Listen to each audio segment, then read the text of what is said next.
Like, will we actually allow for this thing to go so unfettered? And I don't believe we will. I mean, like, some people got different opinions about when a singularity will occur or when we will reach certain things with AGI and super AGI.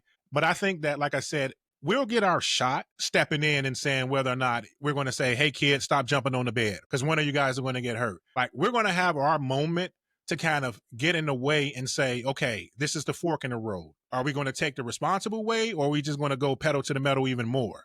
And I don't know when that is. That might be in 2026, 2027, 2028. But I think we'll have to take a long, hard look about how fast we're willing to go and what partnerships we have to make across the world to ensure that it doesn't proliferate in a way that can lead to, worse outcomes. And I don't really see there's a lot of different EUA Act, NIST, ISO, OECD. It's a lot of different bodies that are putting in the work.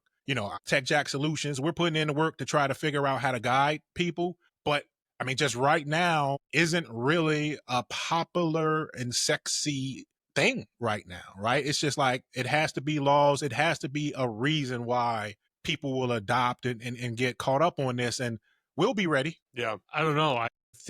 I feel like that decision has already been made, whether we made it or not.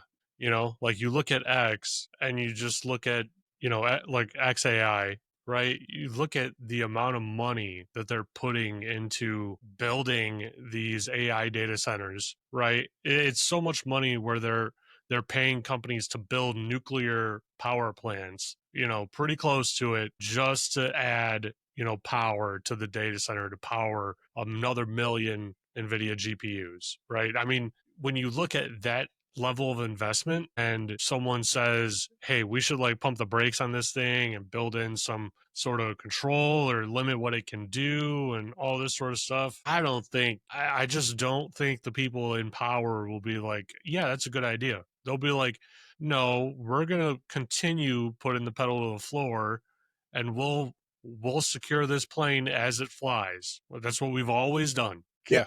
Yeah. That's where, like I said, podcasts like this are key because you get to get that voice out that kind of knows these things, right? It's like you got to get both sides of the story, every side of the story. And so versus it just being a stock market thing where CapEx is this and we're expecting this amount of returns and dump your money in and yeah, who's the first $4 trillion company, $5 trillion companies? Are we going to have $10 trillion companies all related to AI and robotics in 5 years and 10 years?